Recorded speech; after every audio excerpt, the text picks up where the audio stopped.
Hello everyone, James O'Keefe with OMG. Just an update for you on our Citizen Journalism Army, things in progress.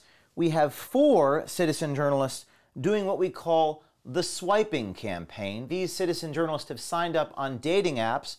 There are a host of dating apps, Tinder, Bumble, Ashley Madison, many more. We won't name which of these and others our citizen journalists have signed up on, but they've taken it upon themselves to create a profile, wear a light disguise of themselves on these profiles, and they've already matched with subjects on these dating apps, and they're viciously swiping, finding matches, and having meetings, and that's occurring in Alabama, Minnesota, Nevada, and California. 4 states, citizen journalists are swiping, obtaining meetings with subjects. Now, the thing about this work is it's very challenging because you sometimes have to swipe hundreds of times or thousands of times to match with someone who might be an interesting person to sit across the table from. I've been doing this for many years. It's very difficult. You have to be very choosy, very picky with who you spend your time meeting with. And in states like California, you have to meet with them in a public place due to Statute 632 of the California Penal Code that requires there be no expectation of privacy.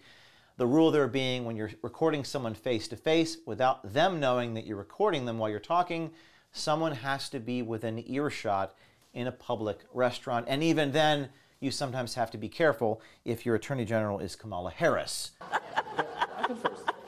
For example, what she did to David Daleiden, who recorded in the public restaurant when they recorded the Planned Parenthood body parts videos. He was subsequently raided.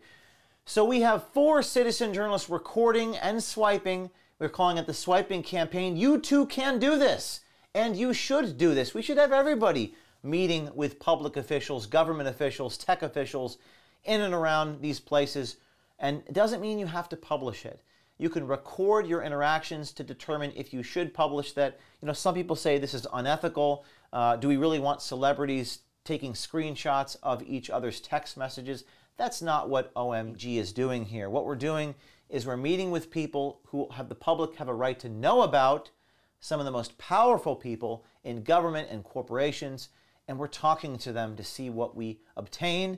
We need a lot of citizens doing this. If this sounds like something you want to do, we will pay you to do it. Go to our website, sign up, we'll give you a camera. You can join this team of 4 brave people who are doing this just on what we call the dating campaign. They're going on dates. They're getting them to spill the beans. In fact, this is how we obtained both the BlackRock story and the Pfizer story. Another update for you, 1 citizen journalist on the West Coast, we won't tell you which state, is in a state prison facility for women and is going to be asking officials about the treatment of women in contrast to the treatment of trans men. We've done 2 stories on the women's prison systems. We've done a podcast, also a story in Washington State, where you see that there are men in women's prison claiming to be transgender. So this citizen journalist is going to be contrasting the treatment of trans men to the treatment of women. It's very brave that they're doing what they're doing. We hope that the tape that comes out inspires you. Stay tuned. There's so much happening across this country right now. OMG planting apple seeds everywhere, sprouting up little trees that will bear fruit very soon. Stay tuned.